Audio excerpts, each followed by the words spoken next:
Welcome to Christ Truth Ministries podcast. This is, probably episode 12 or so. 11. 11. I am Aloha, and I want to introduce my host, co-host, and good lifelong brother in Christ, the Lion. Hello, I'm the Lion.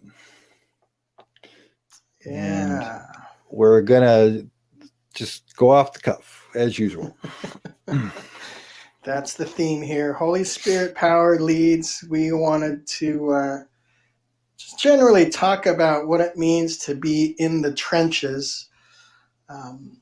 Lion has used that term for my work, which I'm not quite as fortunate as my brother in Christ here.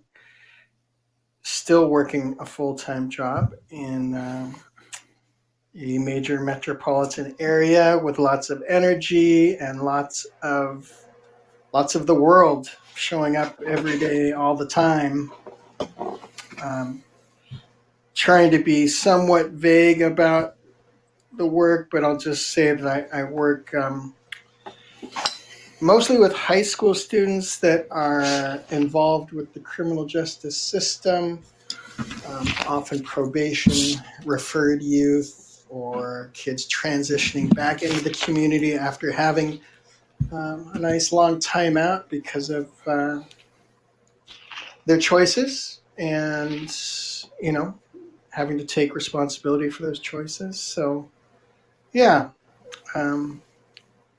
When I introduced this topic, just the term the trenches, I wanted to use that kind of general meta view of it because I don't necessarily think that has a negative connotation.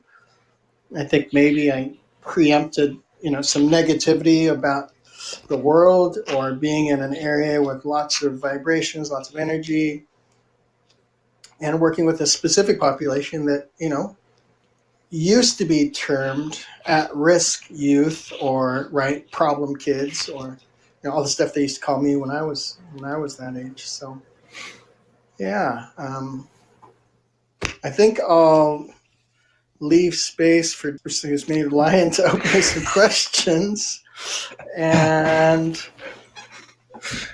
we could cut that and start over again. But no, that's okay. Let's just go for it. I don't care. Whatever happens, happens. Yeah, the idea here is to just kind of have a conversation about how to show up in your highest self for yourself. So I'd like to be more bold about just claiming to be an experience of God for God. I do try to claim that publicly, but that could resonate with people differently.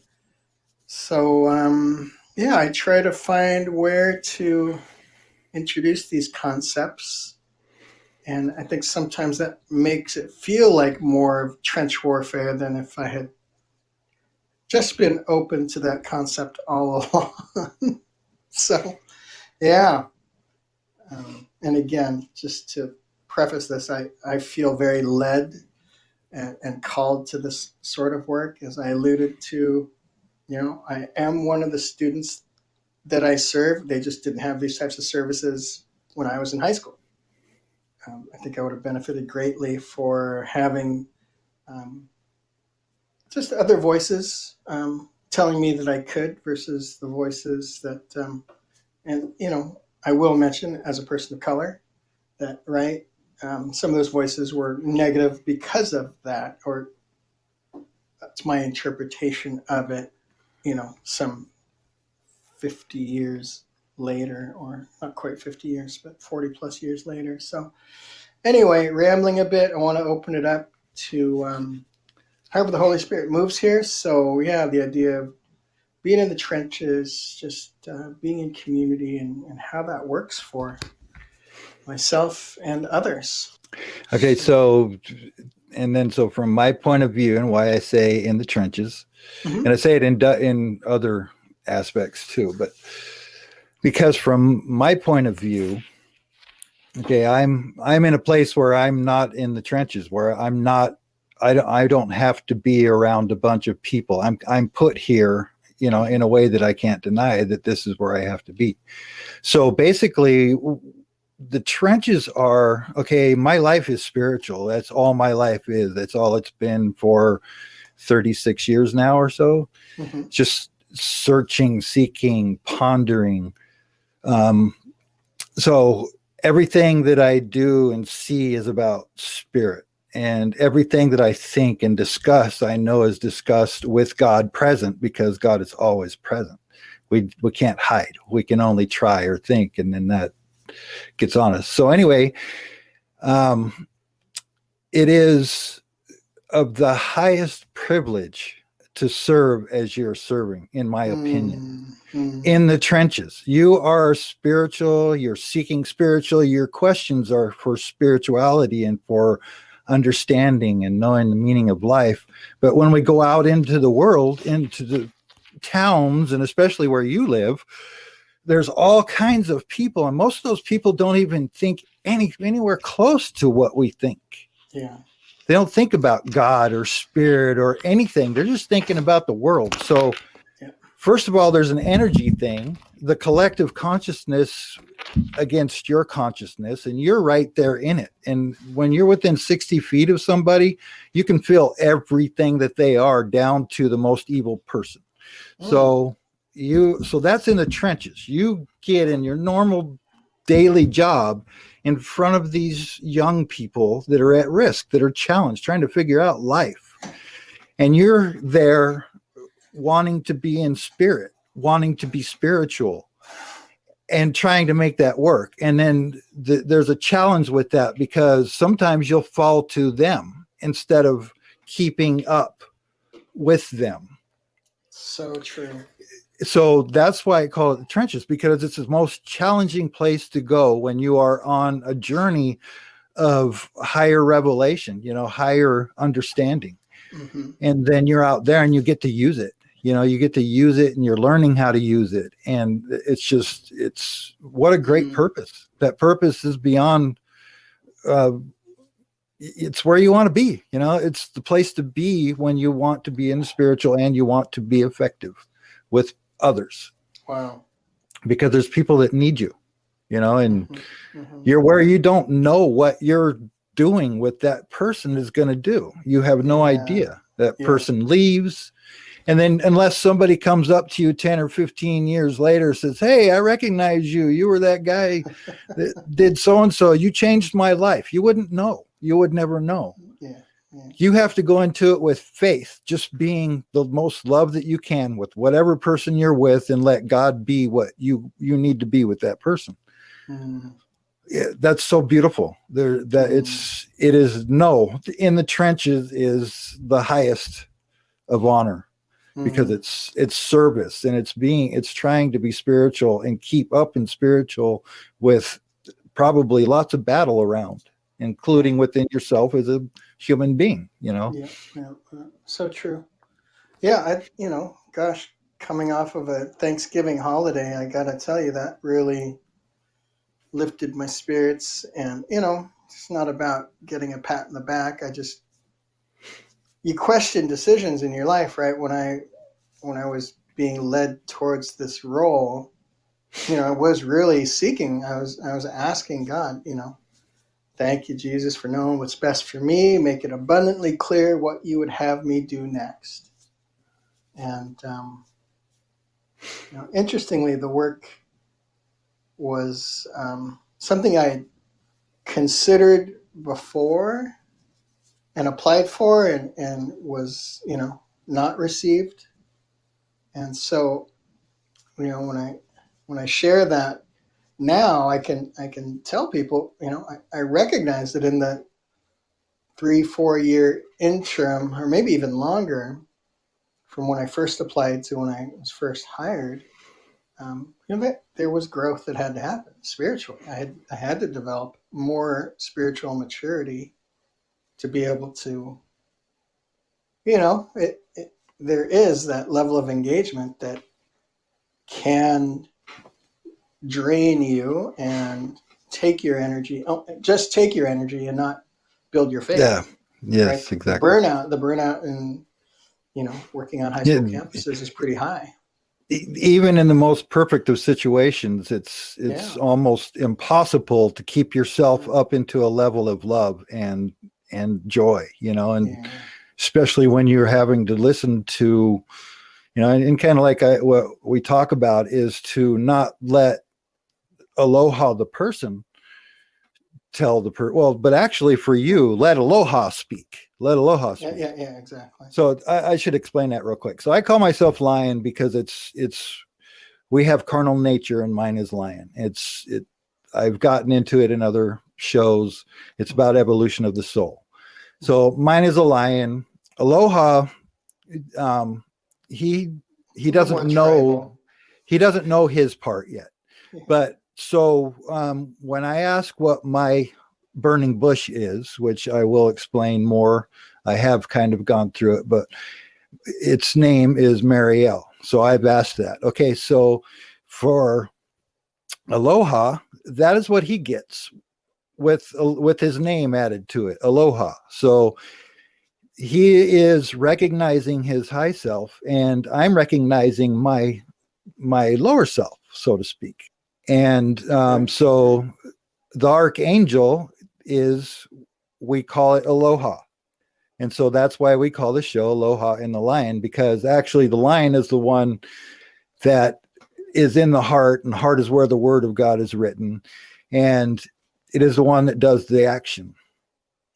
And it speaks, though, from Marielle, from the high self. So that's where we get our names. Aloha's name is in recognition of, that's what comes to him when he speaks with his high self and asks for a name. That's the name that comes to him. And that's beautiful. Couldn't be more fitting, to tell you the truth. Yeah. So anyway, and it goes to Moses was a parable. He climbing the mountain was him coming out of Egypt, which is his ego, his root chakra in his body, and climbing up the mountain through each chakra till he activated the high self, till he activated the third eye chakra, and then open to the crown, which is the throne room, which is talked about in Revelation 4. Right. And then above that is another chakra, which is where our beginning is. When a scientist says the Big Bang started with you can't even smallest hole with putting your fingers together. That's where it started. Boom, everything there. It's all imagination. Okay, so back to that now. You can, though. That's why you're there. Okay, so my journey has been for 36 years, and I got slowly trained, how to be that.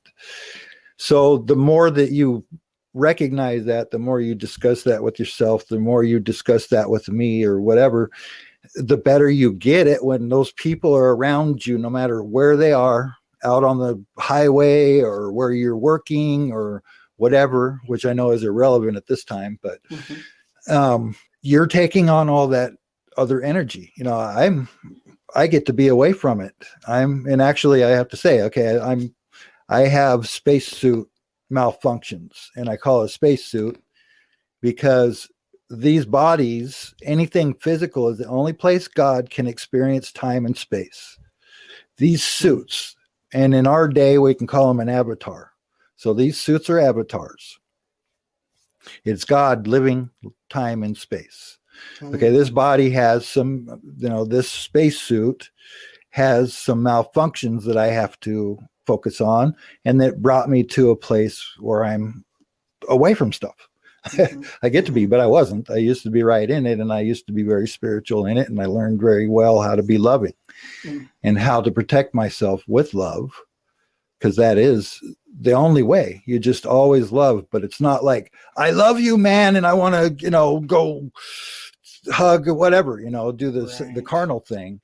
It's the love that is unconditional. Like when your baby is born, you see that child come into this world, which is actually where I triggered to unconditional love, seeing that child come into this world and just knowing no matter what, I love that. And it just a feeling of love that you can't even try. You can't make it up. It just comes to you. So in the trenches, in order to protect your energy from being taken from you, you have to be detached. You have to be as loving. Pure love is the answer. Mhm. When you're sitting with somebody, just love them no matter what, because there is no judgment. Remember, Right. judge not. Judge not. That's Right. what it's so Oh, important. and especially the youth, right? I mean, because they're still vibrating close to, that 14 Yes, they milliseconds, are. right? They are very Yep. in tune with what is and what isn't Yep. You love. get a 14-year-old. They just came out of Christ Yeah. consciousness, out of Yeah. alpha. Yep. And they are still there. Yes. 14 is next to 13, right? Mhm. So, and then you get them to 16. That's still not bad. Now, if you Yeah. could get them at 13 would be really awesome. Yeah. You might, but it's not, you aren't supposed to, right? And the only reason I mention that is because, right, they do sense the judgment immediately, or they sense the Yes. acceptance. Yes. And I feel like, that's kind of a sweet spot for me, is being able to kind of lay a foundation of that initially so that they can start to trust the process. And, specifically, right, when I work with students and they're trying to move away from problem behaviors that kind of led them into institutionalization, or, right, being suspended or expelled, or all these conditions that, right, administrators place on them as terms of judgment and consequences.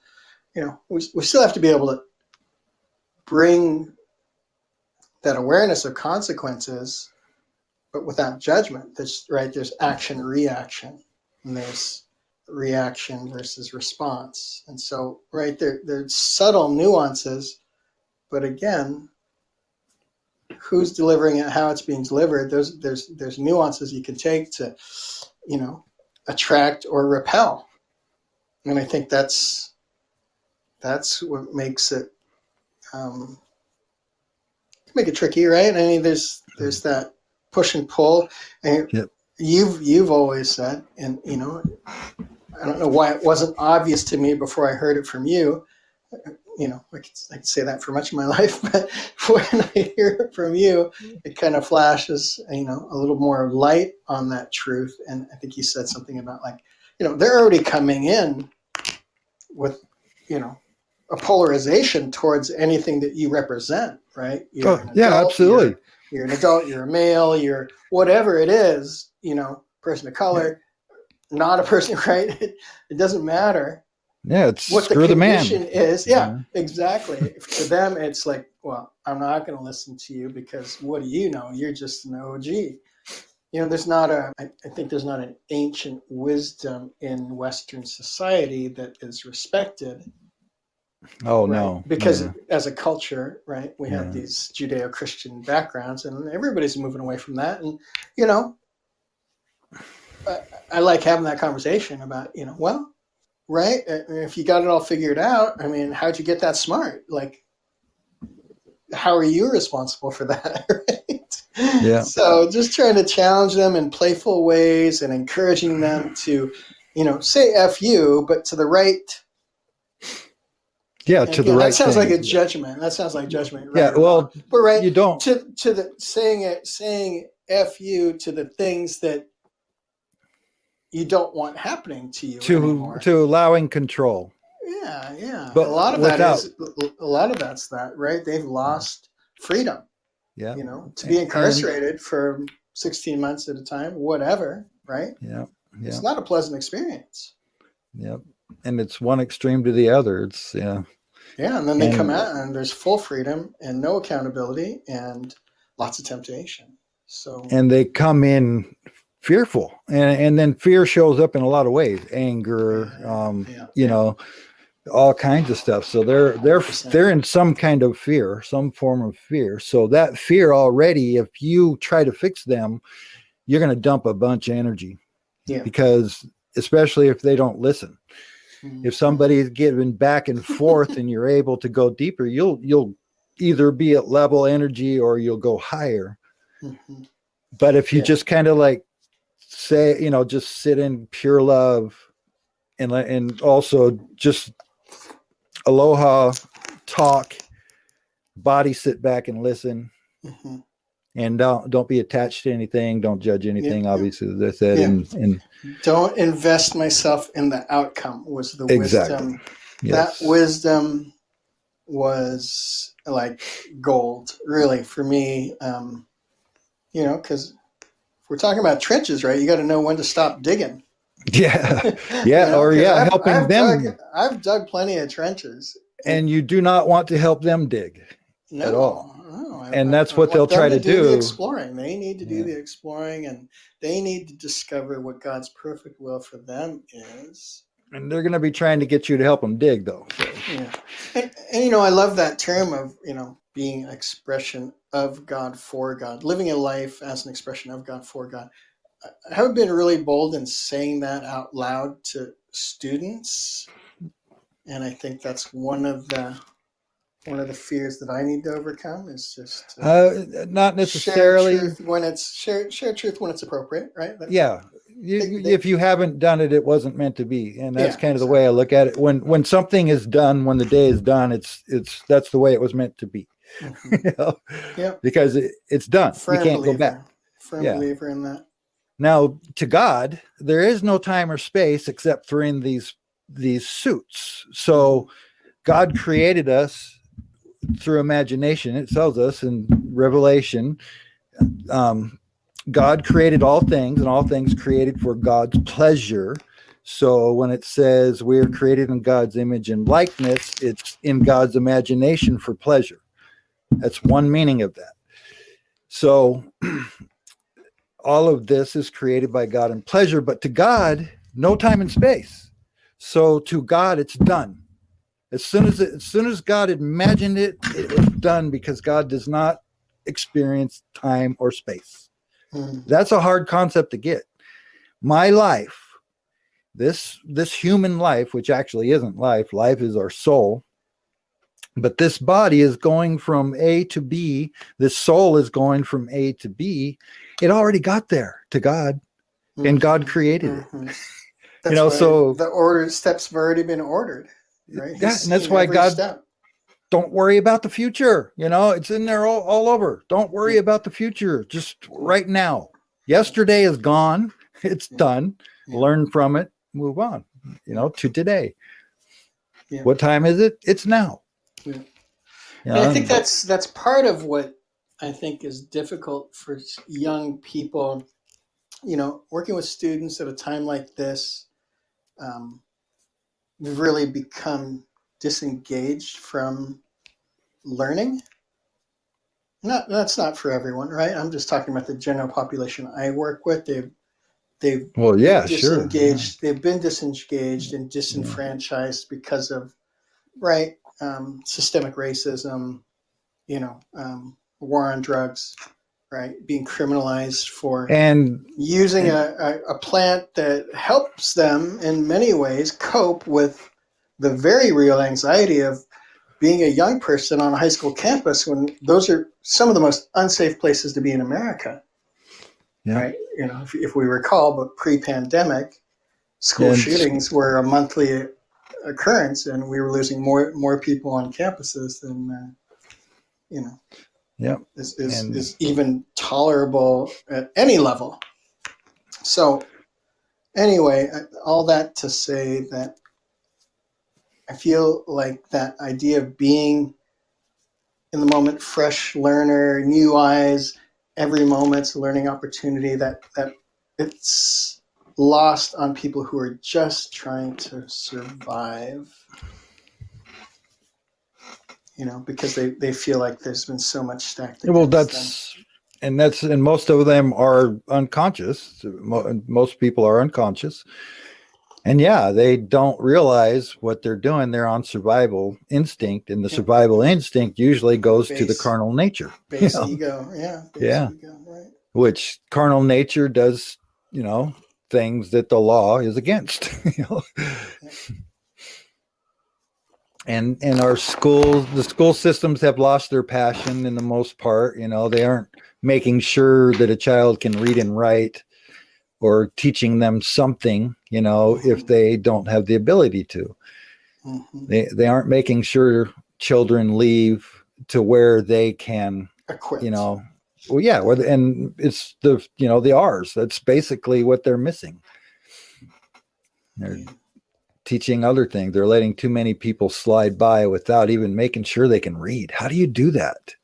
I don't get that. I don't remember knowing anybody that couldn't read when we were in school, but I don't know. I was slow, but I could read. Yeah.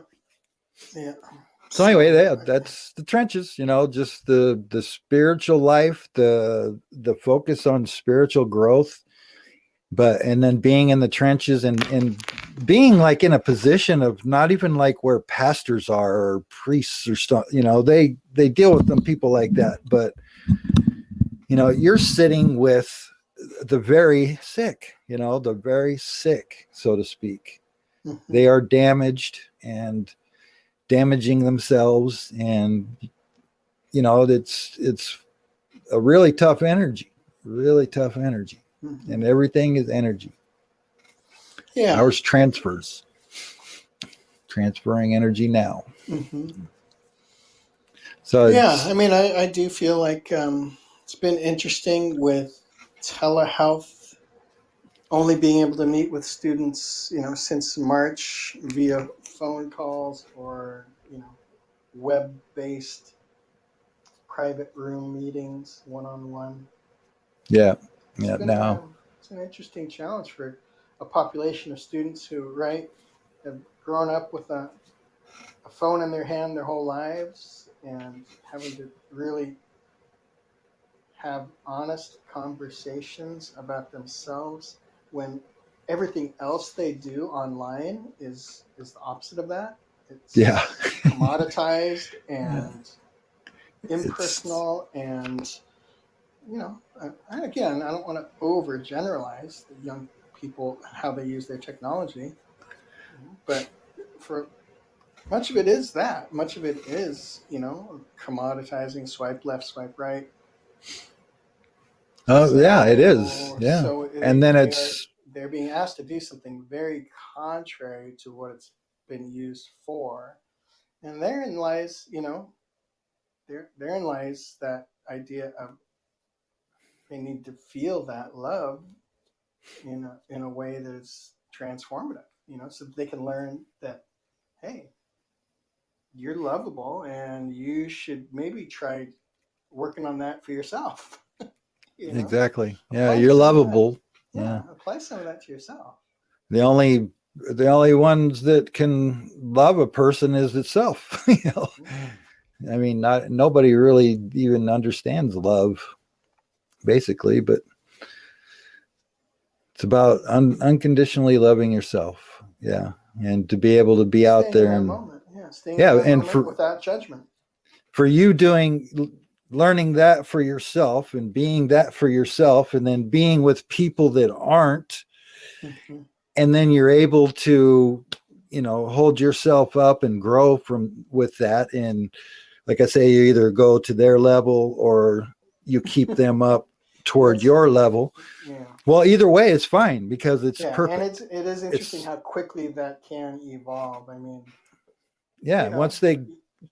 they start to like you and gain your trust, or you gain their trust, so to speak, if you have enough time, Yeah. then yeah, a lot of doors can open. Yes. Well, and I meant for me how quickly I can shift into Oh well. Oh their mode, yes. because right, it's Yes. the term Yes. is code switching, Yep. and so Yep. right, teens speak specific codes so that adults can't understand them, and I've been working with youth my entire career, so right, I stay in tune with Yeah. the lingo, so to speak, and they would never use that term, but right, Yeah.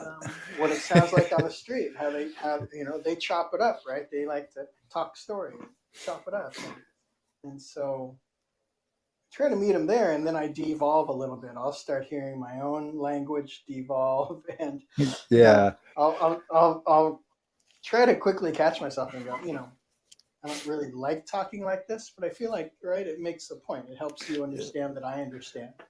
Yeah, and actually, that's not necessarily devolving. That's actually evolving because you're shifting to the situation. I feel like I'm judging my language because Yeah, a lot of that was filtered out of me with yeah. becoming more spiritual. I didn't feel a need to speak that way anymore. But Well, it can have a positive effect, like we're just talking about, right? It can yep. help No build a judgment. bridge. Yeah, it No builds a judgment. bridge. It allows us to connect in common language. And Yep. it's not necessarily a bad The thing. language is only bad if you think it is. Yeah. Oh, yeah. You Well, make it bad by thinking it. I use the term, curse, right? Like who are Yeah. you cursing when you use curse words? Well, Yeah, and it's kind of funny, on this you have to pick, the category or whatever, and it's explicit or not explicit. Well, explicit is, cursing, swearing, which God made it up. Everything's God's. I just have to say that. I mean, jokes, part of the everything. Tower of Babel. Yeah. The best jokes I've had is with God. Totally laughing at me when I'm being a dummy, in this, thinking I'm gonna do something when God's saying, "Oh yeah." Yeah. Let's see how that works out for you. Yeah. But then, if you go too far, you get turned around. But everybody's, doing what they're supposed to do, and that's why we're not supposed to judge. Yeah. Because there isn't just this one life. Man has but one life. It's the soul's life. The soul is eternal. Don't judge what the soul does with that eternity, or how the soul evolves with that eternity. It does many things, many things you couldn't even believe. But thinking from ego and from one life, the universe revolves around me, this life. What happens when I die? Well, you don't die. You live on. And then whether or not it's a hellish experience or a paradise experience is up to your soul, where your energy exists at that time. Yeah, another interesting characteristic of the population I serve is that, there's a large part of my clientele that are gang-involved youth, Mexican mafia, so to speak. Right, we have all the flavors of gang bangers, Crips, Bloods, Norteños, Sureños, and one time I had a student tell me that he had made he didn't know the term in English, so I had to ask him to just write it down, and I forgot how to say it in Spanish, but he made a blood pact with the devil. And so, I just in the moment, ill-equipped to respond to that. Really, again, it was so early in my work with this population that I was, a little bit taken aback. And this kid had been left for dead, been stabbed multiple times and left for dead in a public park. And he was a miracle. And I just kept trying to remind him of that, that there's obviously, somebody looking out for him because he did survive that attack. And so, apparently the blood pact didn't work, right? Yeah. Well, it wasn't his time. The thing is, that it's a myth that Satan can take your soul forever. No, only God can have your soul. Well, and see, this is the kind of response I would love to have, that type of conversation, if the topic were to come up again. It just did. You know what I mean? Yeah, but it just did. It just came up. Yeah. In the moment, with the student being able to respond. For you, yes. Yeah, with that idea of just being able to say, look, man, yes. You can't really believe that it's a one and done scenario here. Yes. Right. That's not the rules of the game, right? I don't know where you got that idea or how that got in your head, but there's more to this world. Yeah. Tell them to watch the movie Bedazzled. Bedazzled? Bedazzled. Yeah. Bedazzled. Brendan Fraser, I think it is. Bedazzled. He's got the devil making it. Yeah. Makes a deal with the devil, and he wants this girl really bad, and so every time he gets close to it, it fails. So it's kind of like, you sell yourself to the devil, it's not going to ever be able to give you what you want. It just makes you miserable, and the devil is basically your ego, and then the dense energy that this planet allows us to live in.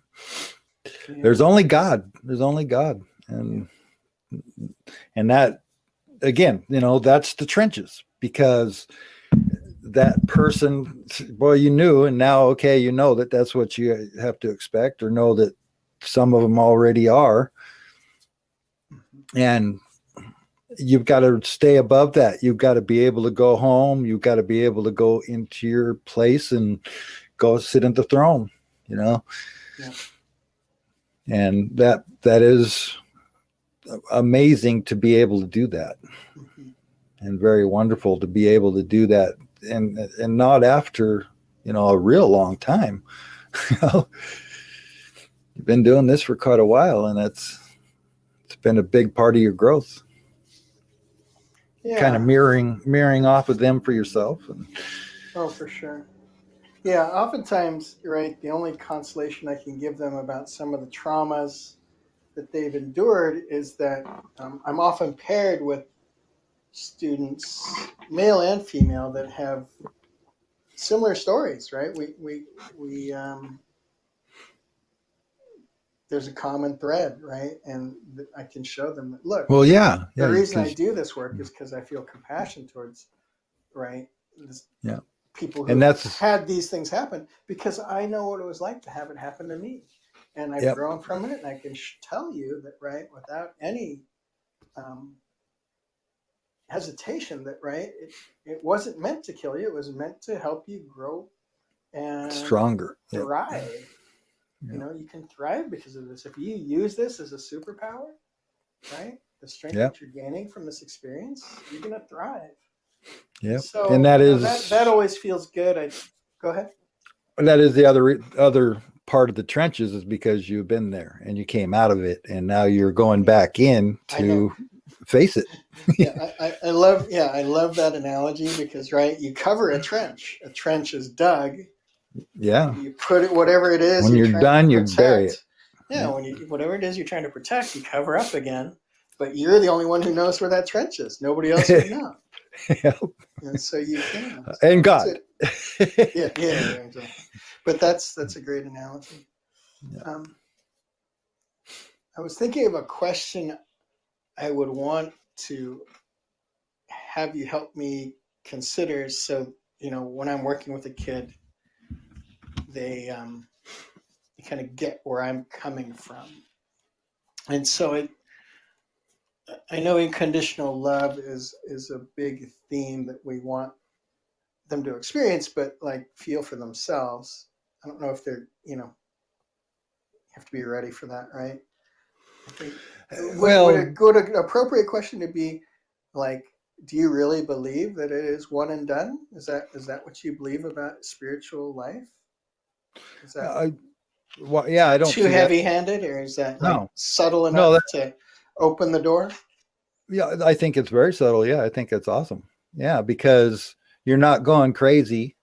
You're just asking, if it gets to that point of selling your soul to the devil or whatever. And yeah, for sure. I think that's awesome. It's very subtle, but it does, like you say, then it tests, it's a knock on the door and see if the door opens. Yeah. And then I would just say too, is just like going in, God, I'd like to be able to let them know where I am, what I am, subtly or somehow. So with each person, help me do that, unless I'm not supposed to, that kind of thing. So you don't frustrate yourself with it. Just ask for it. And like it says, before you ask, it's given, if it's what's meant to be, Another concept I think might benefit our listeners is just to understand that idea of, connecting to the high self of another person, even though they may be, right, very mentally immature, emotionally immature, and really, low self, ego, just grounded in the world, and that's the only vibration they can get to. So how do you encourage someone to consider that they have a high self? Well, That's a it's tough up one. it's up to their high self to do Mm, that mm. in the first place. So it's kind of the namaste thing, the my high self recognizes your high self. I agree, So your high self. Yeah. yeah, but to me it means that our high selves are always one, you know, always together, connected, same level, same energy. There's no time, basically no time or space. Mm-hmm, mm-hmm. And there's no words or anything. It's telepathy, it's energy transfer. So basically, if I'm connected to my high self, then I'm connected to everybody's high self. And that's kind of the thing that probably most people don't even get. And I mean, I've never heard it before, but other than what I understand, when I'm connected to my high self, when I open up my third eye and I connect to my high self, I connect to that spot above my head that we all are at from our beginning.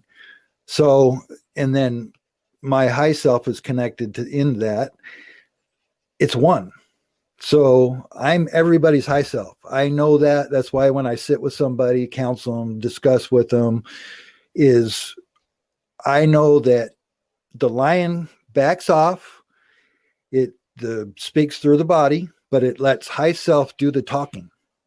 So my high self, I'm Very well. connecting. I'm connecting to my high self is connected to that person's high self or those people's high self in a crowd, and always in motion with it. That's why in a crowd at a ministry or at a church or whatever, there's one person out there that pastor is speaking exactly to, or five or six, depending on how many people. Mm-hmm. It's the perfect message for them. Well, it's because the high selves are doing that. They're the high self of that person's body tells my high self what that body should hear or wants to hear or is asking. And then the words come from the mouth of this body to that person, but it's not me, not this body coming up with an answer.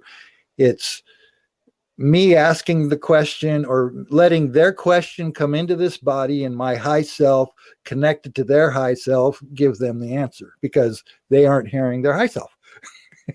Mm-hmm. So basically, you can't. I mean, you can tell people all day long you have a high self. You have, like in AA and stuff like that. It's higher power. But how many people actually get that? Most people don't. They can't. They aren't ready to. So you don't want to go just telling somebody out of the blue because they're either going to glaze over in their eyes and not hear you. So you're just wasting your energy. So you just go into it. Thank you, God, that I'm always connected, that you are always connected and you have all the answers. You understand. You're going to answer these questions. And then the body sits back and listens and says, oh, wow, that's cool. And it puts it into memory. Yeah. So basically, it's kind of like to not have the thought going in of trying to get somebody to realize anything. It's just for what your experience is and where you're headed is for spiritual enlightenment, to do that for yourself through them by loving them unconditionally and then just letting your high self answer their questions however they are. Right. And if that person's high self opens the door in them for a trigger, your high self is going to tell you, and you're going to say that word, and that person's going to hear that trigger. And then it's going to go deeper. But you might go through all these different people that you never have that. You're just talking about the little stuff and using their language, like you said. Whatever you do is perfect. Yeah. Perfect for the other person because God has it. God has everyone. Yeah. I think that, I guess, just to be a little vulnerable about the energy that you expend in those scenarios, right? I think the hardest part is that you really it should address the whole family. You can't just fix a child. That's not how it works, right? There's a Yeah, family but you can't. system that's involved, and I'm not trying to say that I'm a family therapist, because I'm not. Yeah, But if the family would come in. it's well, and there is that we do offer that, but it's not family counseling. It's still just working on the behalf of the child. Yeah, But right, yeah. so many of these kids are right. It's generational gang involvement, right? This is the family business. Yeah, that is their family. Yeah. That's the family business, and Yeah. so that makes it a bit harder when you've never had someone model this perfect love and acceptance and not performance. Not have it be performance based. You have to do something for me. You have to move some product Yeah. for me to love you or show you affection or buy Make you something. think I do. Yeah. Yeah. So it's just that part's hard. It's hard to see the ills. Right. We can't fix a society if how we treat children is really deplorable. And I feel like that's part of the problem, is that, right, these kids have got a system stacked against them, including their own family members. They're not showing them a better path. They're not engaged in empowering that young person. And then that's where I come in a discussion like this and say, there's only God, and there's only eternal life. And the person sitting in front of you is an eternal, pure soul that is eternal and will be eternal. And it's going to go through its knocks and things like that, and could, just like you, come out of that trench and turn it all around and understand the meaning of life, right?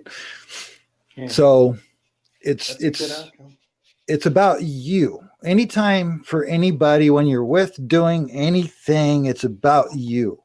You can't change the world. You can't fix the world. You got to let go of that, because then all you do is take on the world, and then it's on your shoulders, the proverbial thing. Yep. Get it off your shoulders by just loving it and knowing that it's perfect. It's made for God's pleasure. If you believe in God, if you don't believe in God, then, whatever. Yep. Go on in fear. I choose not to be in fear. I choose to be in faith. I walk with God and I live today. I do play and watch the world and do things like that and try to, armchair quarterback it and stuff like that. I have fun with it, but I love it. I love it, every aspect of it, because I know no matter what happens to that body, the soul lives on in love and pure perfection. If it does experience a hellish experience after death, it's short, it's temporary. What is 100 years in a body compared to eternity? That's what you are. This body is 100 years at the most. And then what if your soul, a soul comes out of the body and experiences a hell experience, for a little while? It's nothing close to 100 years, and it doesn't even realize it because it's unconscious. Yeah. So it passes, it goes back to realize that it is God, or that God is it. And then it does it again, gets back in line to go on a roller coaster. So I call it. Mm-hmm. And that's the meaning of life. Yeah. God created these bodies to be space-time suits, so God could experience time, so God could have pleasure. Yeah. How can God have pleasure if there aren't a whole bunch of things to do and play off? Yeah. It's omniscient, omnipotent, and omnipresent God. Yep. And it really is like all the time. We are the movie. We're the characters in a movie that God created. Yeah, a cartoon, most of it. Yeah, but it's the same kind of illusion that this life. It's like the Matrix. Yeah. We're in the Matrix. We're plugged in, but we're actually the soul outside of it. We're the Matrix that has it like the machine is bad, but actually, if you put God in that place, we're plugged in with God in this Matrix. Mm-hmm. But the movie is we're watching an illusion from an illusion, just like a movie. Yeah. But it's temporary. Like I say, you're either gonna die or you're going to do what Jesus did and you're going to ascend. You're going to expand. And that's the whole thing. That's what the Bible tells us. It's hidden. It's for mystery because there are people that are not supposed to understand it yet. So it's left for the soul to open it up. Yeah. And if you can read the Bible, watch movies, talk to people, talk to the people in your job, whatever, everything has something in it, that you can see. It can all be spiritual. It can all be God and understood from that. Every discussion to yourself is a discussion with God. When you're having questions and answers, just let yourself know that you're talking to God because you are. And the answers are coming from God. It's not just a special person over there and a special person over here. It's whoever has the lamp full of oil and is ready to connect to that. And that comes through evolution of the soul, which is eternity. The soul evolves for eternity because, like God said, better to be hot or cold, or I'll spew you out of my mouth. If you're lukewarm, there is no lukewarm. You're either living the life, dying and going and starting over another, or you're moving up and you're up where Jesus is, and that's where it's hot. Mm-hmm. And the cold is to go down into the density. It's all energy. But I guess the main thing, just to say, the moral of this story is that you have an eternal soul, and that those children that we're talking about that, 30 some years ago, I'd be crying for, I'd be crying, but now I rejoice. I don't feel sad for anything because I know that person, if I look close enough, I see God. Mm-hmm. I can see Christ in everyone. Mm-hmm. You can see it shut off, but you can see through the one-way mirror. You can see that light if you choose to. And it's just living in a temporary life so God can grow. God wants to grow more and more and more, obviously. Just on this one little speck in the universe is 8 billion with all the other life forms on it, 9 billion. Get down to the little guys, it's trillions. Those are all experiences of God. Every atom is an experience of God. Mm-hmm. For God, for God's pleasure, growing God.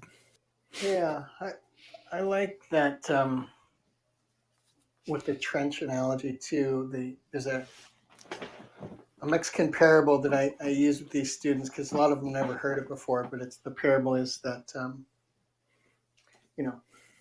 it goes, when they buried us, they forgot we were a seed.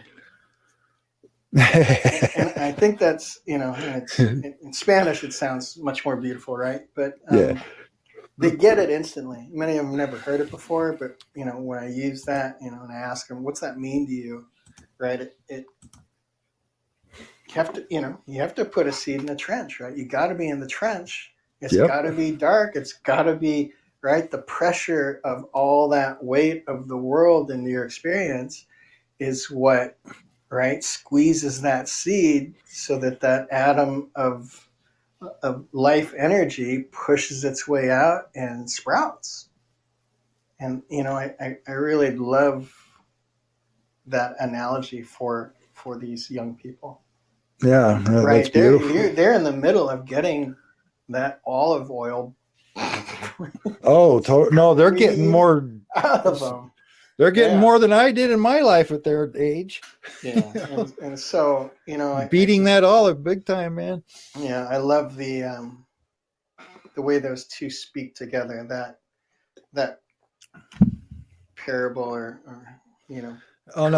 that's and the idea of a trench, right? Because that was beautiful. A lot of their families, that's what they did. That it sounds maybe a little racist, but right. And a lot of these Hispanic families were in the dirt. That's how their generation before them got to the point where their kids could have educations, where their parents have educations, because their parents worked in the fields.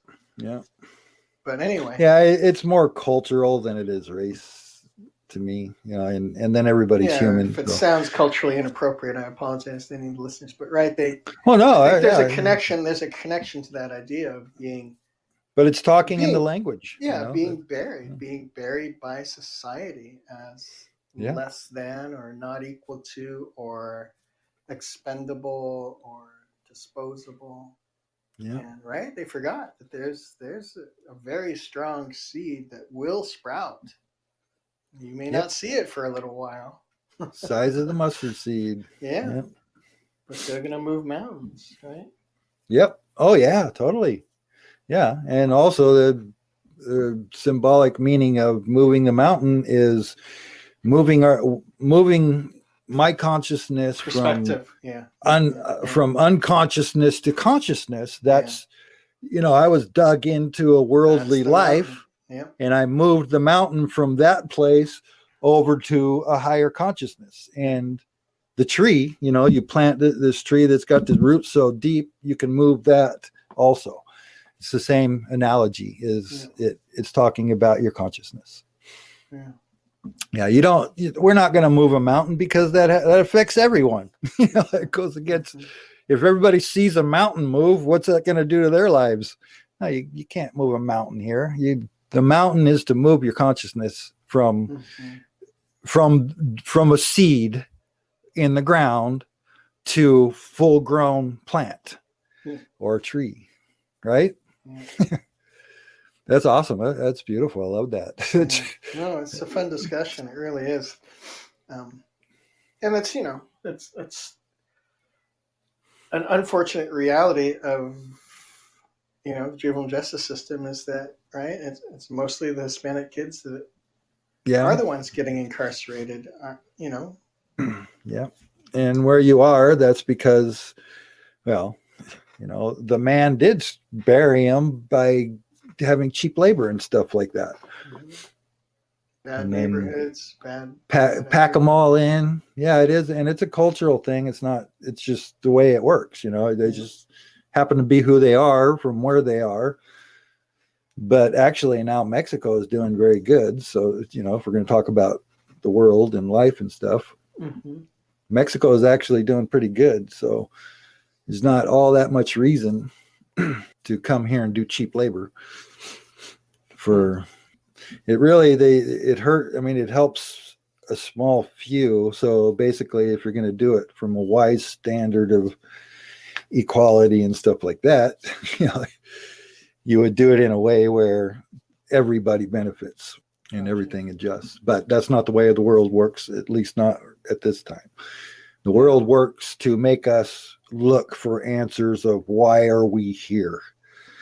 What am I doing here? When you do that, you're asking God. God says you ask, you receive, you seek, you find, knock and the door opens. All these things bring us to wonder, like me going down the road. And I know I've done it before in other lives, going down the road and saying, if there is a God, why would you let this happen to my children, to these children? 3 years later, I get the answers. It starts happening and and then it just grew and it's into a pretty big bush. Yeah, that's beautiful. But everything that we go through is leading us, eventually even a newer soul that likes the darkness. It feels comfortable in the darkness because it's in a body that's carnal. It goes into the darkness. Grateful for, like I said, I really appreciated the encouragement of and confirmation that, right, my calling is exactly what God wanted this experience of my life to be for him.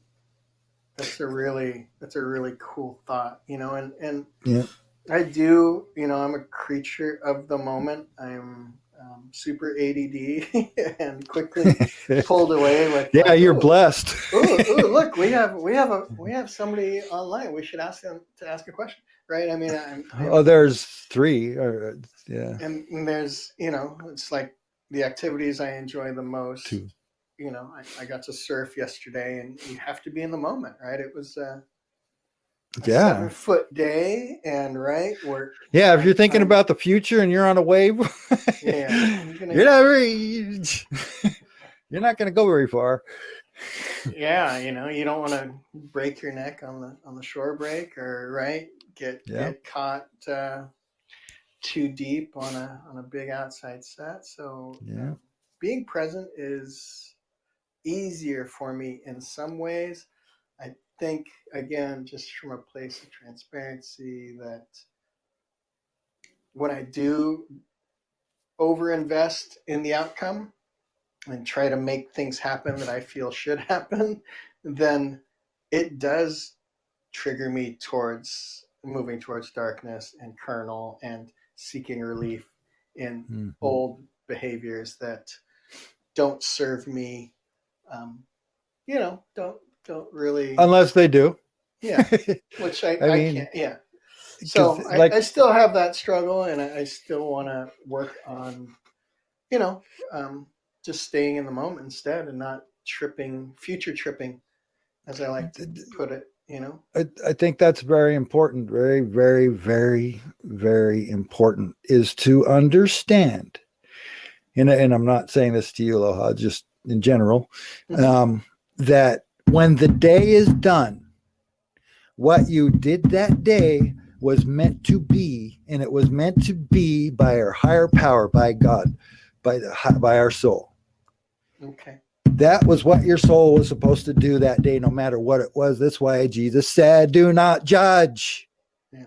If we look back and we judge our day and we think we did wrong or right or bad or good, then we're stuck. We're not in love. We're not growing. We can't grow. What we can do is look at the day and say, oh, look at what I did. Yay. Love it. Let's go on tomorrow. What are we going to, I'm going to do whatever I'm going to do now, and then tomorrow you wake up and see where the day goes. And then you look at the day and you say, well, thank you. That's what I was supposed to do. It's done. Yeah. You're not supposed to. It tells you, don't, the lilies of the field are dressed more beautiful than Solomon, and they don't do nothing, and when a sparrow falls, God knows, but they're all fed. God feeds them all. God feeds us all, takes care of all of us, unless you believe that God doesn't, and then you live in that. And it's where you're supposed to live. That's the separation, right? But you don't look at it and say, that's bad. That's wrong. You just say, I love it. I love it. It was perfect. And then there's so many people that have gone way down into the freaking deep trenches and have come out and they're on top, now they're up there and they're awake and they know it. And they know their relationship with the Spirit. So anybody can at any time, but not everybody is supposed to. And it's not up to us to decide. It's up to their soul. We're just to be the teacher when the student's ready, and we're to be the student whenever we have the opportunity to be a teacher. Know that you're actually a student for yourself too. If you're not a student, you aren't going to be a teacher. You aren't going to be worth a shoot. So every situation with dealing with the at-risk children is just to love them through their life. It's kind of like childbirth. Somebody said it's like hugging your child into life. I love that. And that, to put that into perspective with that, is to love those kids that you're with, to know that you get to be love in their life at that moment and for however long, you get to love them. You get to they get to be not judged at all when they're in your presence. And then they go on and they do what they're going to do, and it's perfect. And then they live their eternity just like the rest of us. Yeah, everybody. There's a certain amount of privilege that comes. It's amazing. It's especially as time goes by, you'll understand how rewarding and blessed it is to be in a position to grow with God and yourself, and to also touch others, no matter how that goes for them. Yeah, not overly invested in the outcome, because I'm going to see him again, right? Whether they know it or not. Yeah, exactly. Well, in reality, soul journey. Yeah, in reality, the souls are always together. And especially when you come in contact with someone else, there's like strings attached now. every soul, but we're all one outside of these bodies. So we're always together with that person. We're all, that's why I've come to learn to love everybody no matter what, because I know them from the soul level. I know their soul. My soul knows theirs. And people do things that I don't choose to do, and and things that I will call evil and stuff like that. It's okay to call a spade and a heart, and a club, and a diamond, as far as what you think. But it's when you condemn people or say that they're wrong or right. If you say they're wrong, then you make yourself wrong too. That's why judgment. You'll be judged at what measure you meet with your judgment, which means when you say somebody's wrong, well, to that person, then you're wrong. So everybody's wrong. Yeah. Stop doing that, and then you're never wrong, right?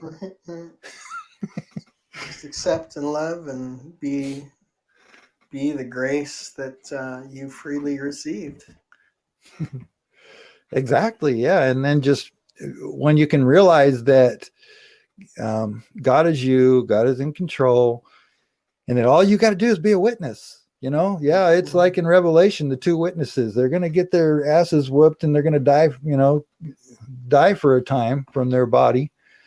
And also the symbolic thing of Moses climbing the mountain when the people were down there, starting to party and wanting to do their old ego stuff. That's an example of a person starting to wake up in the spiritual life, but their body's still wanting to be the body, still wanting to do the physical things by carnal nature.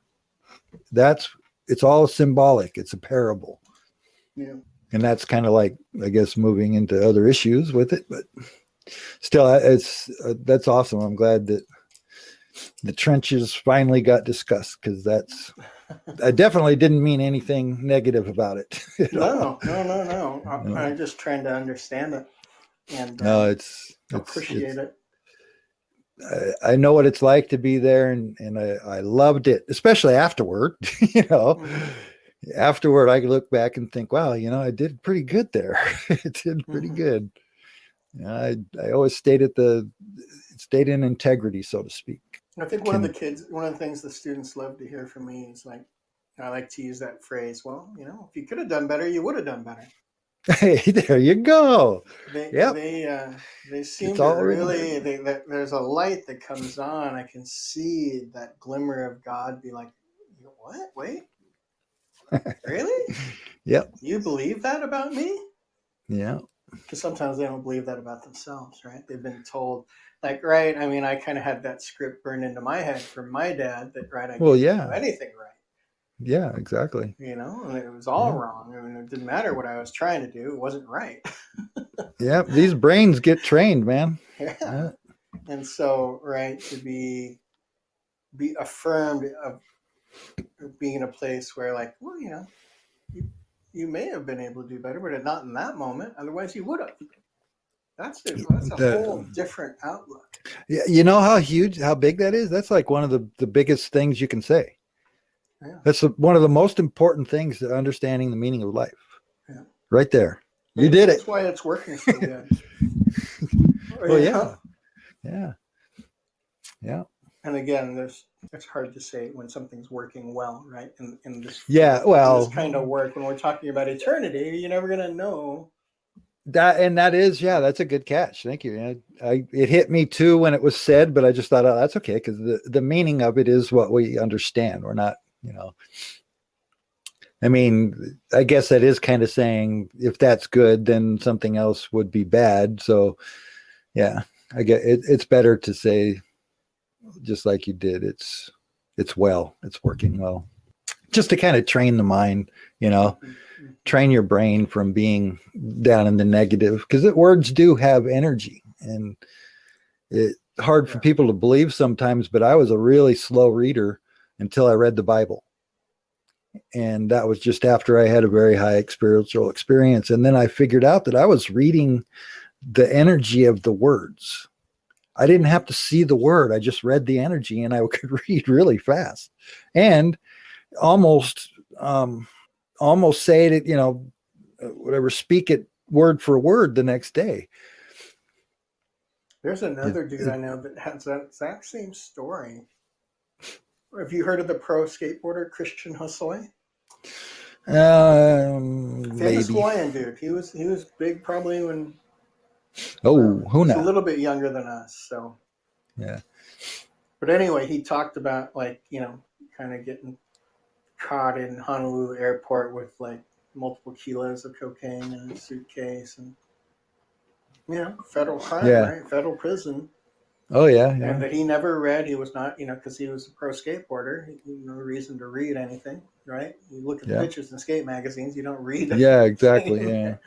Yeah. But the point was, is that when he got into his prison cell and there was a Bible, he couldn't find anything in there that attracted him, for him to start reading until he uses these words. He says, and then I got to the chapter titled Kings. Oh. It's like that I could read about. It appealed to his carnal nature. Yeah. Be a ruler, Power. have that power. And he said that I read that and I read it nonstop. I read it all the way through. And then I was hooked. I started just applying these concepts to my life. And he's a really, been in Bible studies with them, and he's very woke and very genuine, and he's a bit of an evangelical now. It's a good thing. Yeah. In that skateboarding has a reputation for being really grimy and gnarly and street, and got to party to be good at it. And none of that's true, right? He's got a 30+ year career as a pro skateboarder because he's sober now. He didn't ruin his body like so many of these young guys burn out. Yep. Yeah, but that's what he said. He said, I got to that word when I saw the chapter on Kings. He's like, I can do this. I can read this. I love that part of his testimony. And that's his high self, putting the trigger out to bring the body up. That's awesome. And in the Bible, the reason why the Bible is so, it's been around for so long, it's so important and stuff, is because it's got the word God in it. The word God has its own energy. It's an amazing energy. And that's why I'm not afraid to say it. And I will always say it. I don't like saying him or her because I believe God is yin and yang. So, because God said when made Adam, we made him as one of us. That's yin and yang talking to each other. And we see that Adam was yin and yang because they split him into genders. And that's what our lives are. Whoa, man. Yeah. The deep stuff. Yeah. And then we go through the 400 years enslaved in Egypt. Egypt represents the temporal life, the kings. And in bondage in Egypt means you're in bondage to the ego and to emotion and all the carnal stuff. And then the one that comes is that one last lifetime, which actually with Moses might have been 2 because he had to go 2 generations out in the wilderness because he wasn't quite ready yet. Show little ego. No, he was 40 years and then they had to do 40 more because he did that thing with his staff on the rock for water or something, and God said, "Oh, you're not ready yet." It was an ego thing, read that again. That's a really good story. Yeah, they had to do 2 generations. Everybody thinks it's 40 years, but no, it was toward the end of it, God said, oops, Moses' ego came out, and God said, okay, now you got to stay in the wilderness for another generation. Another lifetime, you dumb doo-doo head. So you can climb the mountain, go up to the burning bush, get the name of your name in stone, which is what it is. Talking in the Bible, you'll be given a name in stone. You already have it. It's your eternal soul. Like I said, mine is Mariel. And he went up to the top of his mountain, up to the top of his head, into the experience of where God's throne is, Christ's consciousness, and got the name Jehovah I got the name Mariel. And then that's what it's all about. It's about evolving through bondage to grow the soul. In Old Testament, like Aloha was saying, to beat that olive. You beat the olive to get the oil that the lamp might burn forever. And then in New Testament, it says, when they heard the bridegroom call, they had their lamps full of oil and they trimmed them and they went to the altar to be married. And the ones that didn't have enough oil, they couldn't go to the altar. And all that's saying is that their souls weren't evolved enough. And it's not because they're bad or good or less or more. There isn't. It's just every soul is at its own level. And there's new souls still right now being born, going into life. And they're going to evolve. And this world needs to be there for everybody, just like it has been. Although the planet is ascending for a little bit, I believe, and it's going to go to where there isn't going to be any evil for a while. And then eventually this solar system, this planet's going to die, just like everything else does. Mm-hmm. Some celestial bodies might ascend also. They're conscious life too, because they're all God. So God has whatever consciousness in those that God chooses. But anyway, anytime the word God is uttered or read or whatever, it has an effect. So cool. Yeah, I think I'm kind of maxing out here. Okay. My yep. energy drift. I wanted to just introduce an optional topic because you already mentioned one movie I hadn't heard you mention before. But maybe as people are going to be moving towards the time off and having some extra time to with additional COVID restrictions across the nation. Oh yeah. Be watching more movies. I would love if you could think about like those maybe the top 10, if that's not too many, that or maybe top 5 don't miss, but 5 that you should also try to catch. But like a list of those spiritual movies that really kind of help solidify these concepts. You just mentioned the one. I forgot what it was called. Yeah, no, I forgot. I'll have to listen back. Have to listen to our own conversation. I say. Groundhog Day.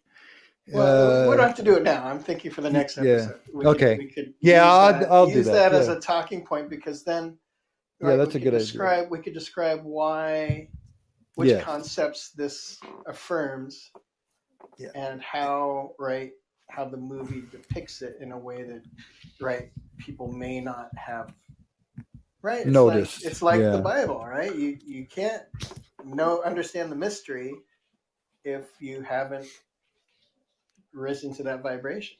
Exactly. And then maybe helping people see that truth through a movie about some of these concepts is going to be like a way of kind of helping them start that process. Okay. Opening their minds to it. I will.